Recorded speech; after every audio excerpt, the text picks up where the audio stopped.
On today's episode of the Bolt Crew podcast, the Chargers get a much-needed win against the Raiders. Justin Herbert suffers a hand injury. We'll discuss what that means for future games. And the Chargers don't miss Omarion Hampton. We'll tell you why in this episode. Plus, we're going to take a bunch of your comments as well. It all starts right now on the Bolt Crew podcast. Hey, yeah, hey, it's the Bolt Crew, and we always winning. Hey, go against us, I don't recommend it. Hey, it's the Bolt Crew, best up in the business. It's the Bolt Crew, repping for the city. Macking on and off the field like Khalil. They hate on us cause we keep it too real. I'm talking smack like Phil Rivers in the field. Oh, you mad again cause we kept it real? Why you mad? Hey, I'm talking smack, I feel like Uncle Dave.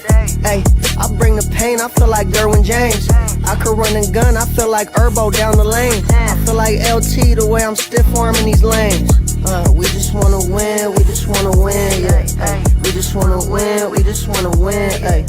Putting on for the city, putting on for the city. We just wanna win, we just wanna win, yeah. Hey, everyone. Welcome to the Bolt Crew podcast, post-game edition. Chargers win 31-14 over the Raiders. Just like we said, I said blowout. It went exactly the way kind of what I said. I'm going to pat myself on the back. I had more faith than everyone. Mike G, I hope you're here. You think you owe me an apology. Said I've been jinxing the team the entire week. Either way, Chargers get a big win. There are a lot of questions that obviously we have to talk about, but at the same time, this was a big win. Chargers, again, look good in those uniforms that we used to see here in San Diego outside of the ones that had the number on the side. As I say all the time, the Chargers do everything right as far as with the uniforms, presentation, everything else. The one thing about this team, and has done it for years, they make us all nervous. We never do anything exactly easy. Right when you think things are going to be, running our way and it's going to be a blowout, you see an interception by Justin Herbert, Josh. You see all of a sudden that Justin Herbert goes out with an injury. We're all concerned about that. There's so many things about this team that you go, things look great, and then you go, man, I don't know if these guys could beat anybody in the postseason. Yeah, you definitely feel that way going into halftime, right? Because the first drive, the Chargers look dominant. They're establishing the run. Vidal is getting, yards after contact, and he looks fantastic. And then Justin Herbert has an ill-advised throw to Ladd McConkey for the interception. Tony Jefferson makes an incredible interception. You think they're going to get the momentum back. And then Greg Roman runs a confusing 4th and inches run to Kamani Vidal out of the shotgun. And then you're like, what the hell are we doing? They get the touchdown to Brock Bowers. It's tied at the half. And you're thinking, are the Chargers going to blow this game and lose a game to the Raiders and essentially be out of the playoff race? Because this is a win you absolutely needed to have. You couldn't afford to lose today's game. Second half, totally different story. The Chargers look dominant. They come out swinging with the long run by Vidal, and they kind of didn't turn their back from there. I love the way the Chargers played in the second half, Mario. Yeah, it felt like in the first half, I had it written down my notes. Look, it should have been 21-0 in the first half.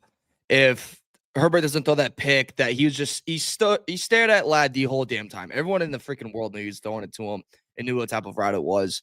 On the 4th and inches, I tweeted about this on our Bolt Crew Twitter. I don't mind going for it on 4th and inches, but it's one of those where everyone in the world knows you're going to run it. You know how they're going to run it.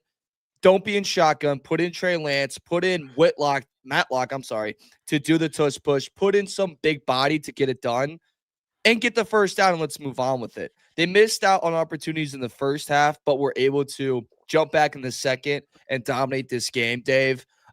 It wasn't pretty, but at the end of the day, they only allowed 14 points, and they dominated on the ground. They were the bully today, and they just beat the living snot out of that nerd and just got his braces all stuck in his lip. All right, so the way it started out, as you guys said, Chargers jump on the scoreboard. A tremendous drive, takes up a lot of time. It was one of those, we're going to control the entire game. 7:24 remaining in the first quarter. Justin Herbert, again, 10-yard touchdown pass to QJ. I'll give props to QJ right now. Did a pretty good job today, by the way, catching balls in traffic. And at the same time, I always get on him for basically not being physical and not wanting the physicalness. Here's the deal is QJ was very good today. So, man, I'm very pleased with what I saw. Well, the problem is at 1:48 remaining in the first quarter, all of a sudden Trey Lance is coming in the game. I watched the play over and over again, guys, and I couldn't figure out where the injury was. It doesn't matter. I know I wasn't faking it to say I got to get off the field, but it's serious, right? That all of a sudden Justin Herbert, which we talked about all season long, can we keep Justin Herbert healthy. I mean, Mario's sending me texts every week going, I think the game that you guys are going to see the Texans, I think that's the day we have to worry about his well-being and his health, like for the rest of his life. Like, we're really concerned about that game. Well, Justin Herbert gets hurt today. Trey Lance comes in. He comes back looking like Jamie Lannister from Game of Thrones with a crazy left hand that doesn't move.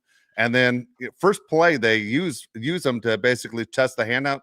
He's supposed to hand the ball off left-handed. Who designed this? Like, how could that possibly happen that we're running a play to the left and he has to hand the ball off left-handed? He can't move his fingers. Fingers don't even work. Anyway, it was the most Charger thing I've ever seen. Either way, Justin Herbert comes back in the game. As you guys said, it's 7-7 at the half. But I felt like at 7-7 at the half, I felt like we controlled the entire first half anyway. Just the score was wrong. Like, what they did in the third quarter is what I expected this team to do the entire game. Yeah, the score being 7-7 at half was extremely frustrating because, like I said, the first drive you score with ease, and then you have the interception on the goal line. Justin Herbert, I thought, was fine today. He didn't have his best game in terms of that one interception to Ladd, and then I thought the sacks were a little bit on him today too. Mario, it seemed like the offensive line did a pretty damn good job run blocking and pass blocking. Herbert was holding onto the ball a little too long and took some like ill-advised hits, so he wasn't great. But I really thought at halftime the Chargers should have had at least a 10-point lead.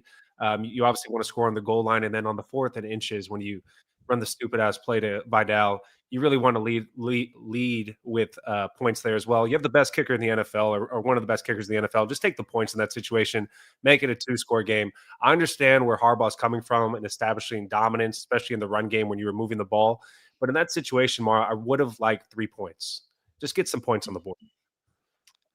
I get what you mean. I'm the biggest. Maybe it's the gambler in me. I hate taking the points. Like, I have no idea why. Like, I'm always like, dude, if you have a chance to get that extra down, a little extra possession, do it, baby. Like the blood spiking. I didn't cuss. This is why. This is why, though. Real quick, yeah. If you can't go under center with your quarterback, just take the 3 points or throw the ball. Like, I just hated the play call to Vidal out of the shotgun. I just did, like, all the receivers were getting open. Keenan was a third down monster today, as usual.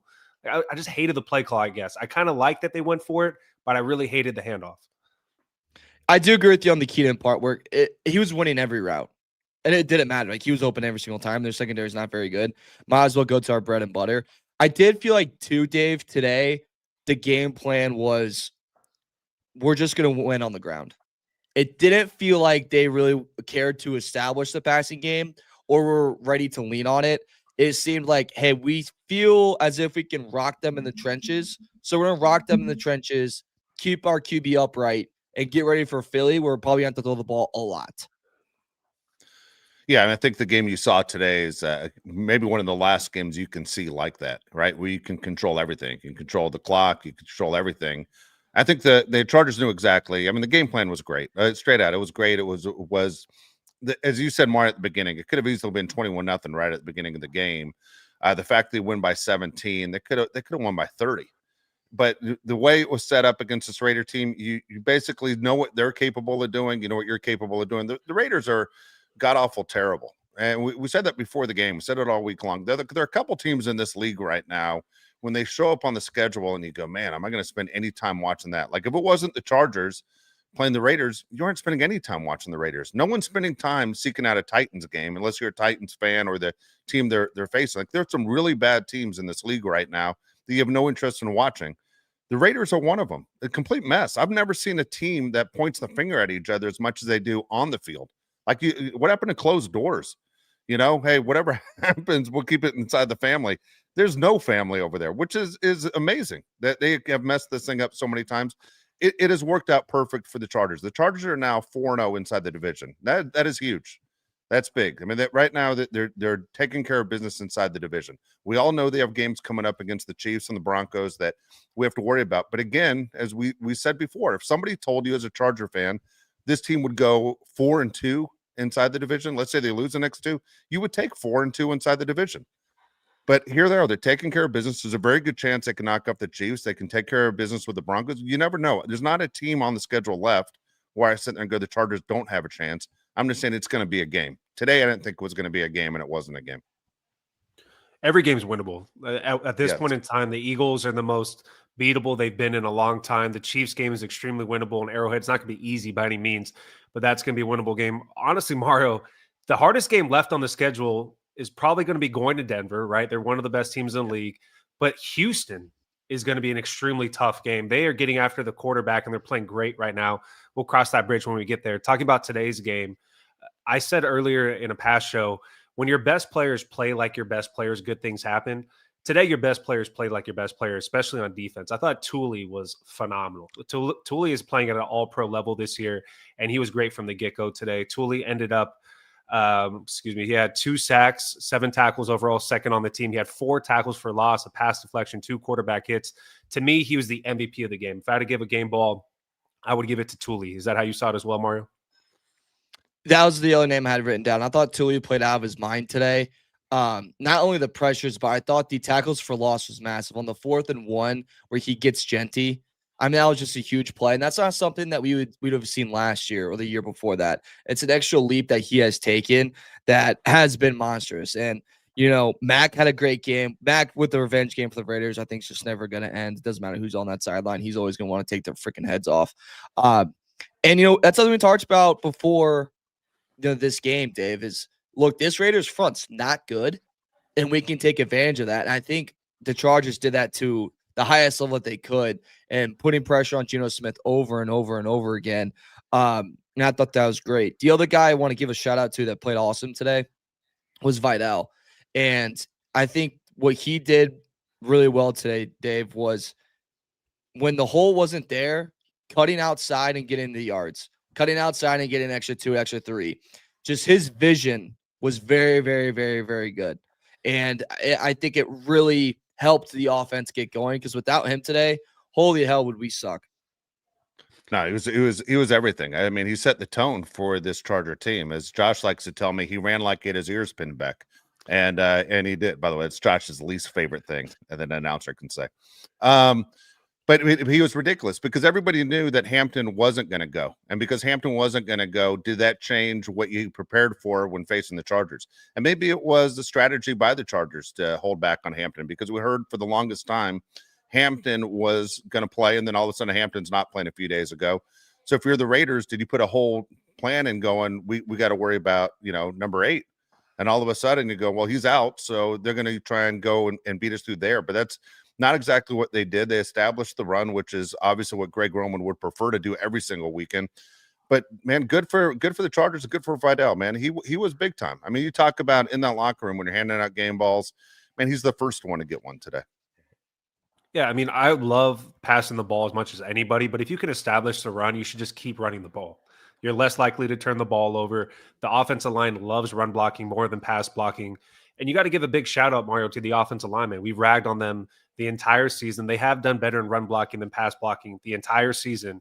But Jamari Sawyer is the left tackle, right? Can we all agree on this? Let's stop playing games. If you're not going to have Joel, you're not going to have Rashawn Slater, just put Jamari Sawyer at left tackle. He's the best option we have on this team. He played well today. Just keep him over there. Hopefully Bobby Hart can come back and fill in at right tackle. I have not a lot of faith in Trey Pipkins. He was getting abused today by Max Crosby. If you can fix the offensive line a little bit more by putting Bobby Hart in, I feel decent right now going into our next game against the Eagles. It's going to be a huge test, but I'm very happy with the way Vidal played. And then also knowing that you have Jamari Sawyer over at left tackle. There's not a lot of guys on today's team that had a bunch of catches. Ladd McConkey led the Chargers with 4 catches. Keenan Allen also had 4 catches. One player that I like the way he's played today, and I've kind of liked the way he played all season, is Trey Harris. It seems like he's a sure-handed receiver that the Chargers have. He's been getting a little bit more opportunities later in the season. Going down the stretch, do you think Trey Harris could be a guy that Justin Herbert looks to? Maybe in a third down situation. He looked for him today in a big situation. He's almost looking for him more than QJ, it seems like. So he obviously had that one catch where it seemed like a Keenan Allen type of play. Like he caught it and go, oh, that was probably Allen. He sets up, it's Harris. And the first guy greeting him's Keenan. Kind of a magical moment, if you will. Makes you cry a little bit. And then he had the other one on a reverse. I think it was like 3rd and 3 or something. And he gets the first down. And like the first guy that's in his face is hardball. And you can kind of see like, okay, everyone's kind of believing that this guy's it and that there's a lot there. And they're just going to keep building him up. Josh, the play I love from him today was actually on the Vidal 59-yard touchdown run, he took out 2 guys in his blocking. 2 guys. No block, no rock. I know that's Ben Johnson, but like that just Dave, that gives you a tent downstairs, if you know what I'm saying. Like that's some good old-fashioned football right there. And that's when I, lean on putting him above Quentin Johnson, and especially going forward like next year, it just makes you have higher and higher expectations for the guy. Yeah, I mean, we've been saying for a long time, we want to see more Trey Harris. Look, here's the deal. If I'm QJ, I'm concerned every time I see that Trey Harris is being targeted, that all of a sudden here's this guy that just got here, and it looks like the team putting him on the field, number one's an insult. 2 is that they're targeting him, means that, hey, he's a weapon this team trusts and the coaches trust. And credit to QJ, if you look at his targets and receptions, they're equal. He was targeted 3 times, cut all 3. We've had a lot of games with QJ where let's say he's targeted 10 times, he has 5 receptions. That's not good, right? I mean, you got to go up, you got to want the ball. He went for the contact. I think they used what he had a total of 16. Am I right? 16 completions just off the top of my head. There we go. 15 to 20 was what Justin Herbert was today. And so 15 to 20, you go, how many receivers did he use? He ended up using 6 different guys in those 15. So at the same time, yeah, Josh, you're right. Latta had 4 receptions, had the touchdown. QJ had a touchdown with 3 receptions. And this is what we were talking about when you guys were discussing about why would you give Vidal the ball in that certain situation when it looked like everybody knew what was going to happen. It's crazy to say this Charger offense has weapons. They do. I mean, they have weapons where if you're the defense, I don't know which way they're going as far as trying to stop things. And just because they were playing the Raiders today, Brock Bowers is their number 1 target as a tight end. Now, he did some incredible things, just incredible things. But look, when you have that many weapons that the Chargers have, this is what you talk about going deep in the playoffs on why the Chargers should be tough. My favorite thing about this Chargers team, other than Justin Herbert, is the amount of targets that they have. I mean, if you stack up the Chargers' weapons against other teams in the league, I would say they're in the top 10, Mario. We have a very good tight end. We have 4 very capable receivers. And the difference between Trey Harris and every other receiver on this team, he's extremely physical. I like that you pointed out the blocking he had on the Vidal run. He's a guy that you can hand the ball off to if you're doing like a swing play or something where he's going to have to get a few yards, which he did against the Titans. Dude, he's going to knock somebody's head off. Like, that's one thing I really love about Trey Harris is he's a willing blocker. If you're going to tackle him, it's going to take a couple guys, and he's a guy that Justin Herbert can rely on. If you have any sure-handed receiver on this Chargers team that's going to be physical, he's going to be a player that Harbaugh loves, and he does love Trey Harris. I love that he's getting more opportunities, more snaps. Now it falls on Greg Roman, really, Mario, to see how you can get these guys the ball, because next week against the Eagles, it's going to be extremely challenging to get open lanes and get guys first downs. And I feel like even with the receivers we have, I think the thing they're maybe missing is the physicality part. Like, I wouldn't say Ladd's not very physical. QJ's not very physical. Allen really isn't either. So, like, Trey Harris fits that role. And that's, like, everything Harbaugh could ever want. A physical receiver that's going to kind of punch you in the mouth. Does the Marshawn Lynch almost in front of you over and over again. That's exactly what this team needs. A receiver on the other side of the field. I want to bring this up because we talked about him a lot in the draft process. Dude, Brock Bowers is like everything and more. I mean, that one-handed catch he had on Cam Hart. I thought Cam Hart had a pretty good game today, too, and I thought that was fantastic defense he had on Bowers. I mean, if Raiders stop Raidering and, like, don't be stupid, they could literally have possibly the best quarterback tight end combo just because of how good Bowers is. If they can just figure that out, because he's that good, Dave. He is that good. I mean, the catch today he made for the touchdown arguably is up there for catch of the year in the NFL. That was insane. I don't even know how he did that. It's you always wonder, like, when does luck turn around? Like if you're a Raider fan, it's been almost 25 years and it's been this bad, and you can't find the franchise quarterback, that you can't find the pieces to put together. You look at guys that aren't with the team that you waste draft picks trying to fix. Like, you let Josh Jacobs walk right out the door, but then you got to spend time trying to find someone else. Eventually that team will come back. I mean, 10 years ago, we were worried about the Broncos, and nobody worried about the Broncos for 10 years. We were worried about the Chiefs. And now here we are back talking about the Broncos again. So the thing is, for Raider fans, they're going, when's it our turn again? look, for Charger fans, it hasn't been our turn. We're the only team in the division without a Super Bowl trophy. Everyone else has at least 3. That's what we're waiting for. This is our turn. No, it's strange also because I do love the uniforms, the combination we talked about before. When I saw Trey Harris today and he caught his first ball and the cameras on him, I'm like, dude, he looks like he's wearing the number 9 Drew Brees jersey when he played. And I was like, it was weird to see the 9 and the old Charger jersey. I don't know, man. I loved it. I thought everything about today's game was awesome. Maybe it's because the Raiders, the cigar tastes a little bit better today. Everything's good today.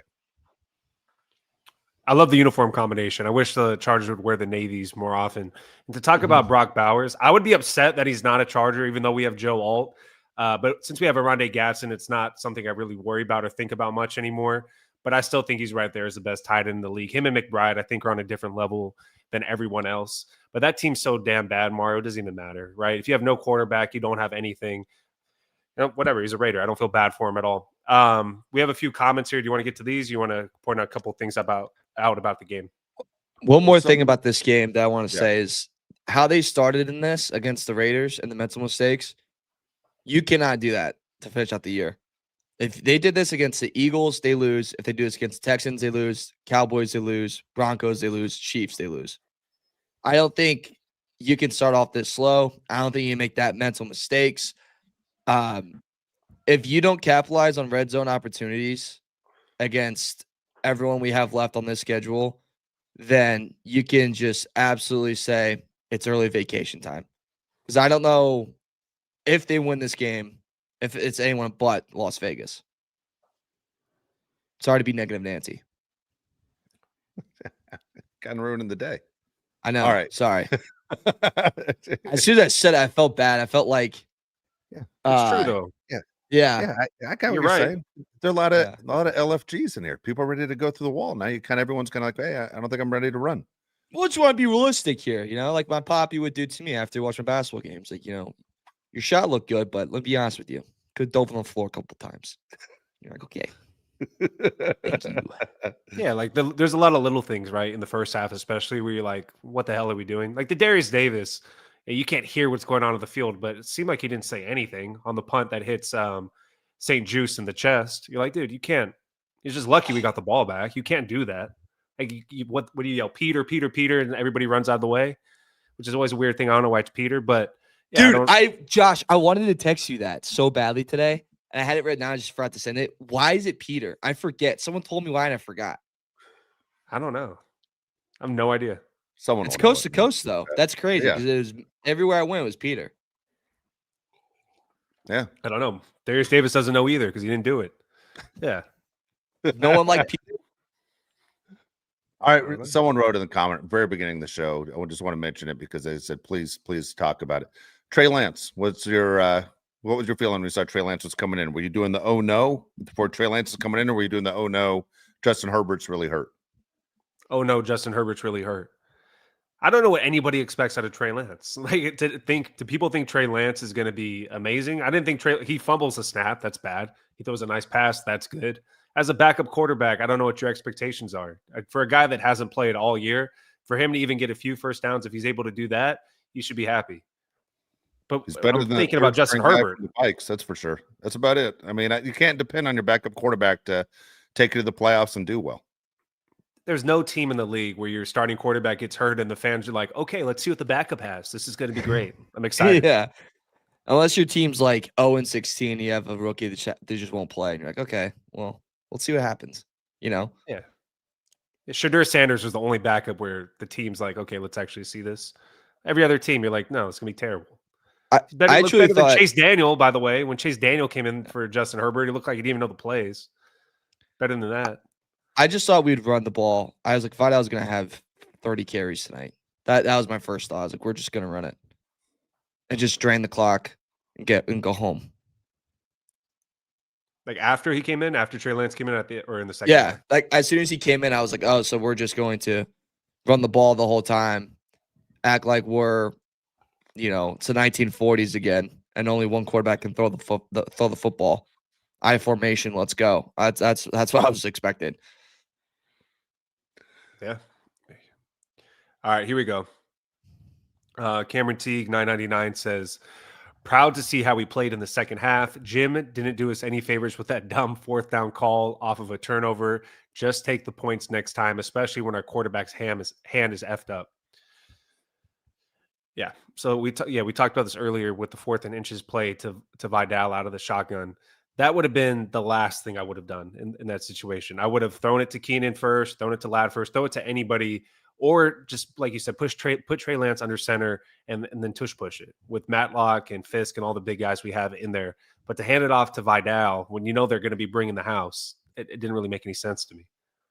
And we mention this, Dave, all the time. Our biggest pet peeve on the show is when it's 4th and 1, 4th and inches, and you're in shotgun. Like, why are you farther behind? You know? Dude, Tom Brady breaks that down so well on, why they were so successful when the Patriots were in those situations.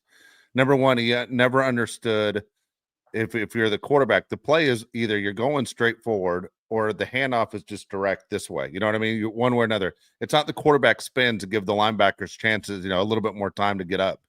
It's someone thinks the shotgun's the same thing. What the hell are you doing? Why are you giving the other team a chance? It's really bizarre, man. It's what do they say? The shortest distance is a straight line. What the hell's going on? You learned that in day one in geometry. We're going to see a lot of it next week, too, against the Eagles, right? They specialize in this. Next time the Eagles go into shotgun formation when they need a yard or less, it'll be the first time. And they're better than everybody else at doing this with the tush push. I understand, but it doesn't make any sense why you'd want to bring the ball further away from the line when you're inches away. It's crazy. And you're playing against the Raiders. It's not even like a team that can beat you up front. Just get the ball past the first down line. Let's not make it difficult. Sons of Cleat, $10 says, so many decades of Chargers homerism had me scared, even when we were up 3 scores, but damn, that felt good. Love seeing Hardwick dapping the running backs towards the end. Jimmy H, 4-0 versus the Faders, both the F up. Dude, 4-0. Real quick, guys, huge. we have breaking news. What is it? Play the sounder. Just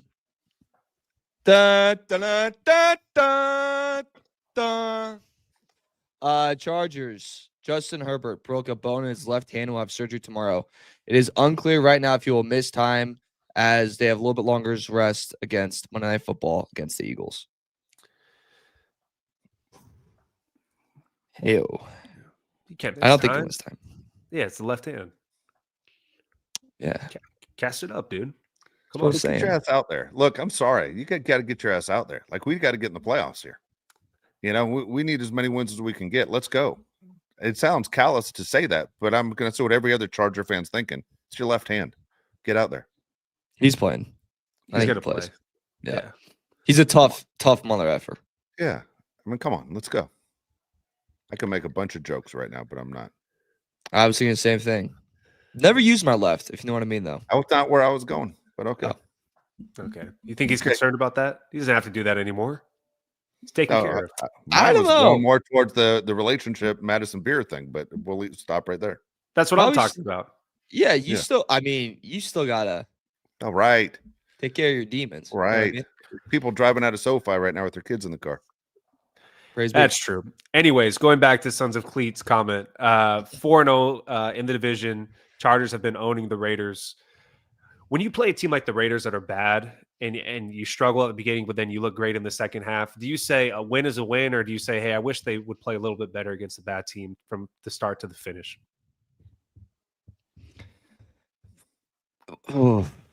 I think the positive side to it is like, yes, we didn't win 10-3. We weren't the Rams that got upset today by the Panthers. We weren't that. So I think there is a silver lining to it. And Dave, how many games this year can you say we rocked the line of scrimmage and we owned time of possession? Yeah, we don't. We never owned the line of scrimmage. We have not owned the line of scrimmage in a long time. Long time. It's funny thing is you sit there and you watch, if you're like me at least, you watch college football on Saturday and you watch teams that, are the playoff teams, the good teams. You would sit there and you watch the Ohio States and you watch the Alabamas and you watch those teams and they dominate. And what you're looking for is, can you dominate, for 60 minutes and play clean football, not turn the ball over, score the points on every drive, walk away with something. I mean, that's kind of what you expect. It's the NFL. Everybody's really good, right? If you're in the NFL, you were once a really good player in high school, college, and now that you're a pro player. It always amazes me is when you have teams like the Rams today. can go to Carolina and lose to the Panthers when the Rams have basically beaten everyone. And then it happens all the time. We call out the Chargers for doing it too. Certain teams don't do that. Usually it's a team that wins the Super Bowl, right? The Chiefs for years didn't seem to have those kind of games where you just knew in the fourth quarter they were going to be fine. For the Chargers, I just never know. I mean, I like to see a clean game all the time. You should always be up for playing a team inside your division, like the Raiders. I mean, there are a ton of Raider fans that were at the game, and they're always going to be, Raiders being a national brand, once being the Los Angeles Raiders, you're going to have that fan base there. I don't think there's a reason to slip. One thing about this Charger team, man, they have a national televised game coming up, right, against a team that's the defending Super Bowl champs. You should expect to see the best effort from this Charger team. Absolutely, right? And the Chargers have played well in national television games this year. If you don't control the line of scrimmage, you don't really have a prayer. Let's just see if the Chargers can do well against the Eagles. It's going to be a huge test on Monday. JLM $79.5 says Chargers were going to run the clock out until that dirty play by Crosby and said F it and scored a touchdown. Okay, so we haven't talked about this yet. So everybody knows what happened. Justin Herbert starts screaming in Max Crosby's ear, which I love.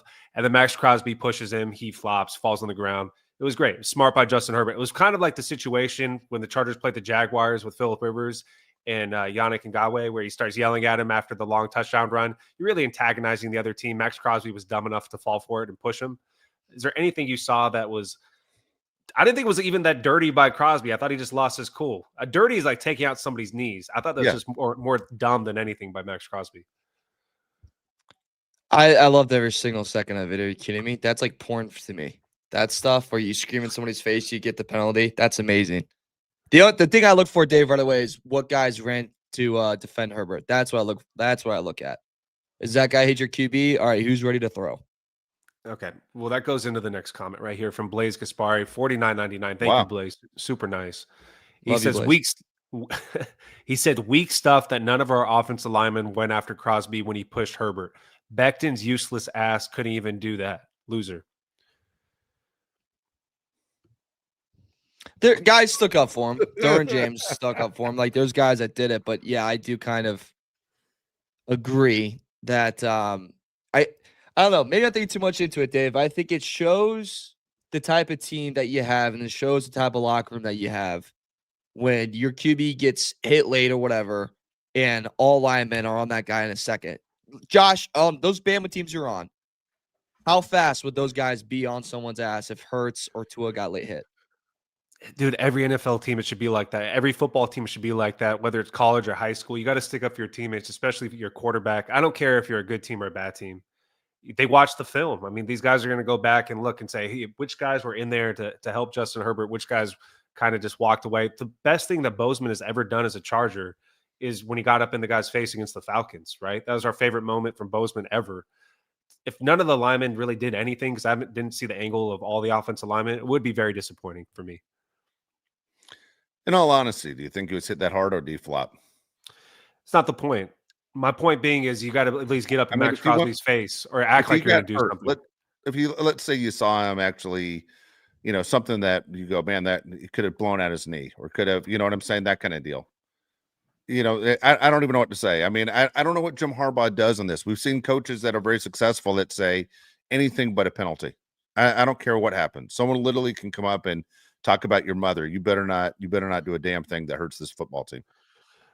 See, look, I'm not saying for anybody to get a penalty, but if you look behind you and you see Justin Herbert's on his back, don't you try to get up in Max Crosby's face and at least act like you're going to do something so it looks good for your teammates? If you don't do anything, you look like a big, you know what? That's kind of the way I look at it. That's what I was going to say. And it doesn't matter if he flopped or not. He's hurt that game. So my QB is already hurt, and I know that, and you give him a late hit. I don't care if he flopped or not. I think it was more of he just kind of caught Herbert off guard, so he fell. I'm still going to go after you. And like Josh said, it's just the sentiment of it. It's the meaning behind it. Like, you got to throw. Not actually throw, but you got to make an effort to stand up for him or get ready to go. Yeah, the classic, hey, don't hold me back when nobody's holding him back. Just do one of those. Yeah. Pull one of those. Have you guys seen that? Oh, well, it's like Drill Bit Taylor. Have you guys seen that movie? Yeah. Oh, and he's like, hold me back. And his friend holds him back and he just gets punched in the face. The guy goes, what? I was like, he just held his hands back for me. Smoked him. Dude, I would have loved to see Becton act like he's going to do something because I'm so tired of him. We're going to talk about his comments at the end of the show, by the way, but I'm over him. Just do something, dude. All right, here we go. Next comment. Richie Farley, $5 says, today's game hit hard. I lost my dad last week, and even if he wasn't a Charger fan, he loved this team, the colors in our history. Love you, Dad. Dude, I'm so sorry, man. Wow. Hopefully today's win felt really good for you and your family, and I'm extremely sorry. Sorry to hear that, man. Well, prayers to yours and your loved ones. Damn. Jose Angino, $5 says, QJ not going anywhere. Allen won't be on the team next year. Oh. What do you I'm think, not Mario? sure. Or I'm Dave? not sure QJ is going anywhere. I mean, there are things QJ does very well. I think the idea that he was basically was most valuable during the trade deadline, and they needed help on the offensive line and other positions, and always loved those draft picks. That you think that this would have been an opportunity. They didn't see it that way. Maybe the team has, even though it's not the same GM that drafted him, maybe they love him. Today was one. I thought honestly, in those 3 catches was one of his better games because he showed that he wasn't afraid of contact. That seems like to have been his problem the entire year. Because whenever there's contact involved, he's not a very good player. Yeah, I don't think QJ is going anywhere either. He's fine. I mean, QJ was good today. He played well. What's up with these handles, guys? What are we doing? I eat glue sticks. What? $4.99. He says, or she says, not satisfied with this win. It's the Raiders. This was supposed to be a win. The red zone offense still sucks. Next 5 games are the real games. So they're taking the opposite approach, right? They're saying, I look at every game, how you play. It's not against who you play. If you don't play well, I'm not going to be happy. I'm the opposite, I guess, right now. Maybe I'm a loser. I don't know what I am. I just say a win's a win. Every team has NFL players. I mean, these are the best in the world. I'm going to take a win no matter how it is. You won by 17. You won by 17 points. That's a lot of points in the NFL. It is a lot of points. The spread was what, 10? Or what was the spread? Less than 10? Oh, yeah, it was less than 9.5 for 10. Yeah, they covered. They ran away with it. Yeah, every team can always play better than what they played. I mean, they could have played better than what they played. Yeah, but they won by 17. I mean, they're 4-0 inside the division. I mean, remember 2 weeks ago, we're doing a show and they got embarrassed against Jacksonville, who, by the way, is now in first place in their division. They are. And the Chargers outscored the Raiders 24-7 in the second half, so they were dominant. Stephanie McCormick, $4.99 says, love this podcast. First, Crosby is a crybaby. Second, Herbert's attitude is shining through. More of this, please, and he won't miss time. Both the F up. All the comments on the side here are saying Justin Herbert's not going to miss any time. Are you crazy? It's just his left hand. I agree. I don't think he's going to miss any time. Max Crosby, he is a little bit of a crybaby, but he's also probably a top 10 defensive player in the NFL for sure. And him and Brock Bowers are in the same situation, right? They're Lamborghinis in a bad neighborhood. That's all it is. Also, I'll give Crosby credit every time. He never takes a play off. Never. So I'm a huge fan.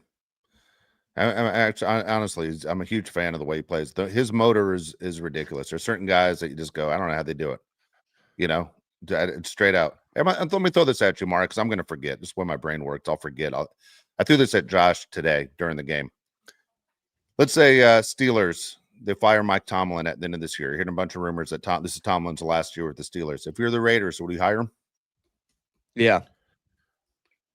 Without a 10 doubt. times over. Can you imagine? I mean, this goddamn division's insane when you look at the coaches. I mean, it's crazy. Again, they bring in another coach that's won a Super Bowl inside the division. Yeah, I mean, I think a guy like exactly what they need, right? That exactly. And I think his message is just worn out in Pittsburgh. Just worn out. Do you see all the empty seats in Pittsburgh? Like before the game was out of hand? There are a ton of empty seats. I can't remember a Steeler game like that. And you're going against the Bills. I mean, yeah. How does that happen? Yeah. Washed Up Rivers, $9.99 says, did y'all see Tony Jefferson hit the sweep emote after the Bud sack? I don't even know what that means. Do you know what that means, Mario? I really wanted, know what that means so badly, but I do not know what that means. Please explain what that means. I'm lost. I'm sorry. Yeah, we I'll didn't look it up. mention Tony till right now, but man, great interception, great play. That was very nice. Yeah, Tony played well. All right, Oh, Isaiah it's a Francis. Fortnite thing. It's a Fortnite thing. I never played Fortnite. I don't know. Same. Isaiah Yep. Francis, 499 says non-Chargers question: does Texas belong in the college football playoff? No. No, Next question. Really? Texas? They got a couple good wins. They got a couple good losses too, dude. I don't think they belong. Dave, do you think they belong? my opinion, no. My opinion, no. Remember, they started the season ranked number 1. They They're played the okay, number but they 1 ranked team played in the nation. Ohio State the best. You beat Vandy. Hold on. I mean, they Beat played Ohio. A&M. Hold on. They played Ohio State the best, meaning that was their best game, or Ohio State's toughest opponent. Because The committee, but I'm just giving you the is a pitch. goddamn joke. It's an I'm just effing giving joke. you the And until they pitch. play Indiana, dude, I don't believe anything Ohio State does. I'm just giving you the pitch. I'm just You saying. beat Oklahoma 23-6. You beat Vandy, and you beat A&M. That's pretty damn good. You should be over Michigan. You should be over Vanderbilt. I think you should be over Notre Dame. Who's Notre Dame beating? What do you think? What do you think of me saying Notre Dame doesn't belong in either? They'll get in. I agree with you. I'd actually agree with They- you. I would. They got a terrible I'm loss off- though to Florida, Who does? Texas. To Florida, please. No team with 3 losses belongs in the football playoff, including Alabama. If Alabama loses to Georgia in the SEC championship, I wouldn't put Alabama in, and I'm a Alabama fan. You can't have 3 losses How can you not get in if you're in the SEC championship game? because they have 3 losses. Dude, they got to play Georgia twice. That's crazy. I have a All right. crazy. I have a crazy take about this I whole wouldn't put thing. them in. Let me know if I'm insane. Ole Miss falls. Actually, Because- it's written in that way. I know we're off Charger football for a second. It's written in that way. If a team has a player that is a star player or a player that's important to that team, or if a coach leaves, that team is now judged without those guys. So Yeah, without the having Florida their State offensive effect. coordinator. Yeah. Yeah, So happened to Florida State. Yeah. exactly. So without their head coach and their whole no, pretty much the without whole a star offensive player, staff. without their right. All those coaches that are gone. Now Yeah. what? Mike G, $2 says Vidal in the uniform reminded me of LT today. I mean, dude, he was awesome. He was the offensive MVP, right? I think Tooley, defensive MVP, Vidal for sure, the offensive MVP. He was fantastic. I'm really looking forward to seeing him and Hampton together. Yeah, Vidal was fantastic. There's not a guy I don't think I've seen in the NFL where I'd compare him to LT. LT was super special. Oh yeah. Yeah. All right. Is there anything you guys want to get to? There's something I want to talk about, actually. Do you guys mind? Go ahead. Go ahead. All right. Let me take this comment off. Mekhi Becton, all right, really, really pissed me off a couple days ago when his comments came out about how the Chargers are mishandling him. Okay. He said his goal is just to stay healthy and try to finish every game if I'm allowed to. Becton said of his goals for the rest of the season, Becton said that Jacksonville was the first time from which he was pulled from a game without explanation, but that things are very different around here and very frustrating for me. So he also said that things done with the Chargers are just done different than what he's used to in the past. I'm assuming that he's talking about the Eagles. Call me crazy, but if you're signed to a team and you have high expectations, I mean, everybody has high expectations for you to be a huge part of a team, and you've let the team down when you've played, and then you leave games with injuries, and you really just haven't shown up the entire season, you should probably just shut your damn mouth. Am I crazy for thinking that? For him to say anything negative about the franchise that invested in him when he has not delivered, I think is insane. Like, it really, really bothered me, Mario, that he made these comments. The part that bothered me the most was, look, even when you're healthy, you're not playing well. You know, it'd be one thing if you're out there and you're killing it and you're an all pro, but Dave, that's the thing where I just take a step back to and go, buddy, but even when you're out there, I mean, you're not even close to being one of the best guards or tackles in the league. Dude, he's that guy that you work with that you're like, why is that guy here? And he knows he doesn't belong. Like he doesn't fit in. He's not pulling his weight. And he's like going, when am I getting fired? Like, when am I getting the call in to go, hey, you know what? We're going to make a change. But yet the Chargers haven't done that. The Chargers have paid him every single week. I mean, he's been a complete disappointment. The guy's big as a house. You can't sit there and ignore who he is. He's a monster out there. He's been terrible every single week. He was terrible before he got here. He just gets opportunities because he was a high draft pick. And he's as big as a house. You know, when he talks about they mishandled him, no, what hasn't been mishandled is the guy in front of Mekhi Becton. He hasn't mishandled anybody. He hasn't done anything. He's a big waste of space. And for this guy to sit there and run his mouth and make it public, you know how many times the Chargers could have made it public and embarrassed him, but they didn't. But he had to sit there and go after the organization. That's a bad move. It's the kind of thing that keeps you from ever playing in the NFL again. My guess is you don't see Mekhi Becton on another team. He's been a complete disaster. Again, when guys make it about themselves, especially we're almost in December, and this is the time where it is completely about the team and the next steps of winning postseason games and winning the Super Bowl, to even draw any attention towards him, he's the dumbest guy going. And you can write this down. I might put it in my will this week. When I die, I want Mekhi Becton to be one of my pallbearers so he can let me down one more time. Dude, crazy, right? I mean, dude, if Jim Harbaugh would have said after any of those games where he pulls himself out, which has happened about 5 or 6 times this year, and said, I don't know, maybe we couldn't run up the ball or pass block because the guy that we're relying on that's as big as a house wasn't in the game. I mean, he just pulls himself out of every single game. It's kind of frustrating as a coach, but he's never done that. They've always had his back and never pointed him out. And like Mario said, when he does play, he's been bad. Like, dude, what do you mean you need an explanation for why you were pulled against the Jaguars? You were terrible. You were awful. You cannot block. We literally brought in Penning to help you out because we know you're going to probably take yourself out of a game. You're going to get injured or you're just going to suck. So what the hell are you doing even talking to the press about how we're mishandling you? Crazy, dude. Crazy. All right, we got another comment. It's from Eddie Olvera, 199, says, you know it's a good game when Bud Dupree gets a sack. Dude, that was crazy. That was crazy. I think I had my head down writing something down in a note. And then I heard the announcer say it. I was like, did I just miss an eclipse? Like, what just happened? How did that happen? Chargers had 5 sacks in the game. Yeah, they did. Very good. Yeah, both sides of the line were really good today.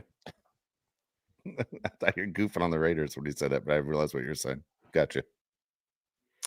All right. Somebody had a comment earlier about the commentary from the announcers. Do you guys have any opinion about today's announcers and how they were broadcasting the game? I thought they were great today. Was I wrong? Here's my issue is I'm not a fan of 3 announcers. Okay. Number one, I'm not a fan of 3 announcers in the booth, especially even on a radio show. For anyone who listens to morning radio and you go, dude, I don't know who's who.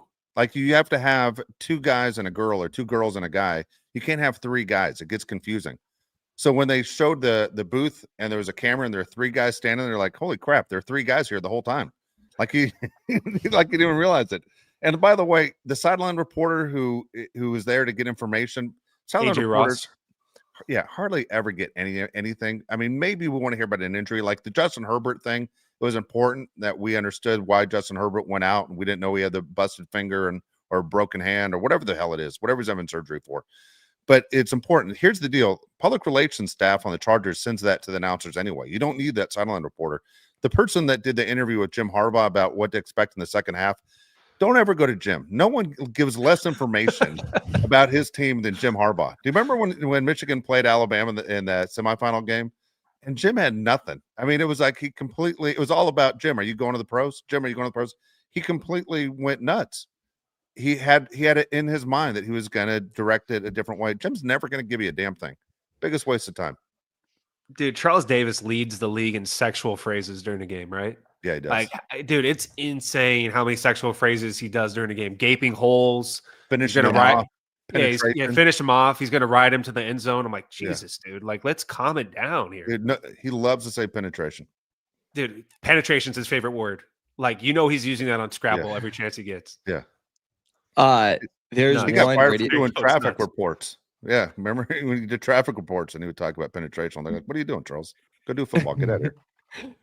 There's a radio show I know that they have 7 mics. It's like not 6. I'm sorry, 6 mics. And I always thought, I'm like, dude, how do you do that? I know 2 of the guys on there. They're fantastic guys, fantastic people. One was like 6 mics. the hell's going on? Your intro's got to be so long. Hosted by, man. you know. Yeah, I got to tell you a funny Charles Davis story real quick. Charles Davis used to come on my radio show all the time. And the guy I do the show with, for some reason, would answer Charles Davis all the time. He'd panic. He'd go, well, Mario, last time the Raiders faced the Chargers in 2007, when it was second quarter, 2 minutes remaining in the game and second down. Do you remember what the Raiders ran there? You remember? And then you just don't say a word. Just let him answer it because he's going to answer. My buddy goes, I don't know, Charles. I can't remember. He'd always panic and freak out. But every time Charles has this crazy memory, like he's Sean McVay, and you're like, is he BSing or not? But he always puts you on the spot all the time with random stuff. Remember back in 1983 when the Chargers were wearing yellow pants and white shirts and they're taking on the Dolphins at 10 o'clock game, and it was the first play of the second half. Do you remember what they ran there? And he just don't say anything. He's going to tell you what they ran there. Charles is a strange guy when it comes to that stuff. I have no idea what to tell you. I would have looked at him and go, no, Charles, I smoked weed in college. So, I memory have no ain't there. idea which McCourty brothers which. I don't even know which one's which. Dude. B. Hannon, $2 says, Dave, tell Jeff I'm sorry for the Raiders hate. Laugh out loud. Jeff deserves it, just so you know. All right. Are we good, or do you have a rant, or what are we doing? My rant was basically Lane Kiffin is where I was going to go today, and we spoke a little bit about him. I'm so irritated with Lane Kiffin. I think what he did, I understand he getting the huge check, and the LSU job's a better job than Ole Miss. I understand all that stuff, and he has to basically make a decision today because the recruiting thing is this week. If he wants players for LSU, he needs to recruit as an LSU coach. Has to do it now. But, man, you can sit there and talk all you want about 6 years. I put this program together, and here we are. We're in the playoffs. I have a chance to win a national championship. I want a chance to coach my team, and you should put it on the players and make it a player vote. Don't tell Ole Miss what to do about anything. You quit. You left these guys. There's nothing about it except you left them. And we know you're going to try and steal not only coaches but players, too, in the portal. You did us dirty. We gave you an opportunity. We gave you a chance to take a better job when you burn bridges all over the country. And then you get back in the SEC, and it was just a stepping stone for your next job, which is now LSU. To be that clueless and to sit there and say, I can't believe they're not going to let me coach. Got news for you. You're going to invite to the Christmas party either. You don't work here anymore. Lane. Go. Leave. Hope you lose an arm by an alligator. I mean, God dang, I can't stand Lane Kiffin. He's always been a snake. Always has. But, man, what frustrates me is that guys fall up in life, and Lane's the guy that falls up in life more than anyone I've ever seen. Hope LSU never wins another game again. I felt that way before Lane was there, though, so I don't know what to say. I hate LSU. Can I tell you guys my dumb take that I had? Go ahead. What's up? If I was Lane Kiffin, I don't know if I'd want any part of the LSU job. I would have wanted to stay at Ole Miss over and over again. So the whole argument of isn't it 4 of the last 5 coaches for LSU have won a title? Or is it 3 of the last 4? It's one of those. Well, 3 of the last 4 coaches have won the the national title at LSU. Yeah. Kelly's the only one who hasn't. And Ed Orgeron has the same guiding resume as Lane Kiffin, which is crazy. USC, Ole Miss, LSU. Holy crap, he does. My whole thing was, yes, that is true, but also as soon as you struggle, you are done. You are out. No ifs, ands, or buts about it.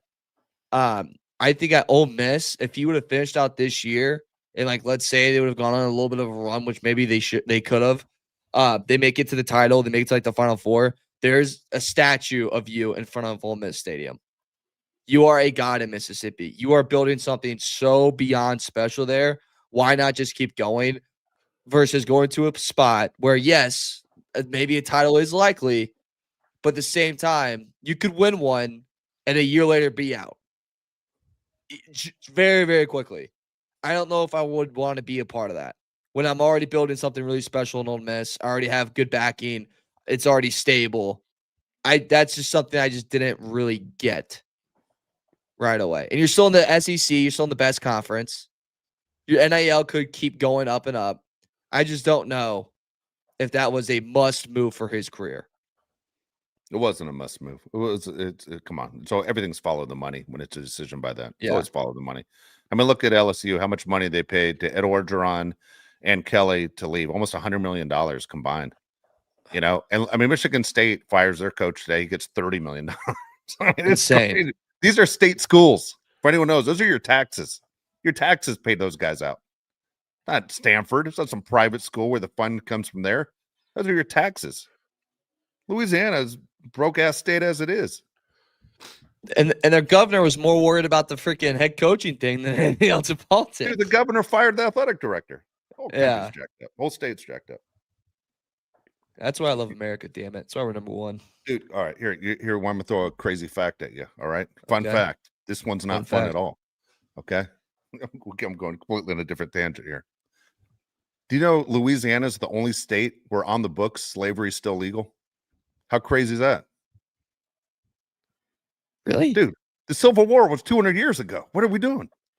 How does it happen? I think I did know that. It's the most bizarre thing in our country. That's Crazy. insane. Anyway, And they were worried There you about the football program. dude, that's all that matters. Football. Yeah. Wasn't All the right. Civil War not 200 years ago? I don't know. I just threw a number out. Okay. I couldn't do math. Maybe. Is it longer now? I actually Look don't it know. up. 1861 to 1865. Yeah, we'll I round knew up. the year. Yeah. You know what's funny, Josh? I think you live in the South. Mara, you've never lived in the South. When I first moved to the South, I'd never understood the way Southerners always talk about those Yankees. I mean, they talk like the Civil War was 2 weeks ago.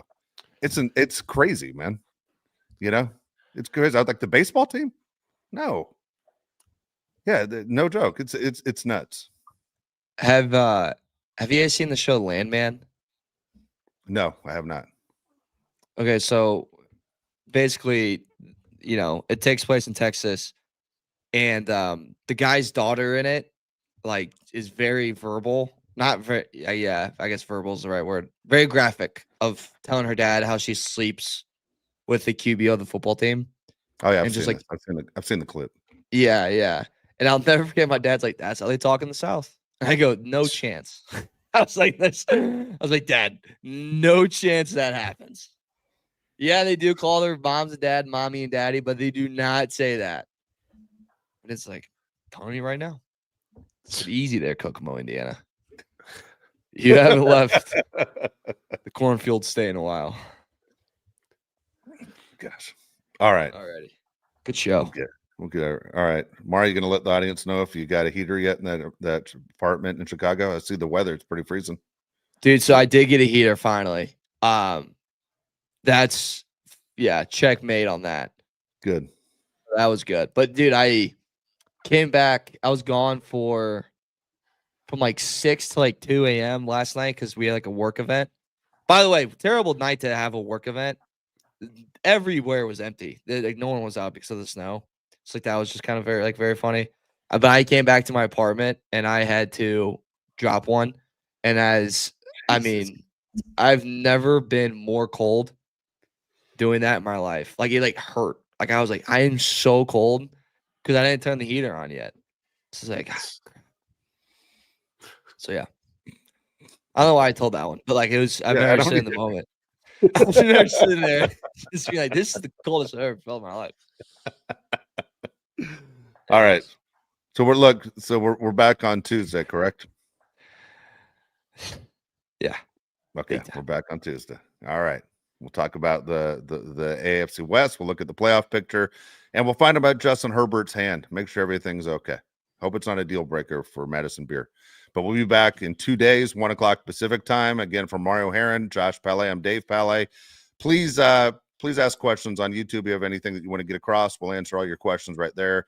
I appreciate everyone that follows the show. Please like and subscribe. It's awesome that you guys follow us right after the games. Enjoy Sunday Night Football and Monday Night Football, but looking forward to seeing you on Tuesday. We'll see everyone again Tuesday, 1 o'clock Pacific time. Hard to have success when you got guys coming in your face all day.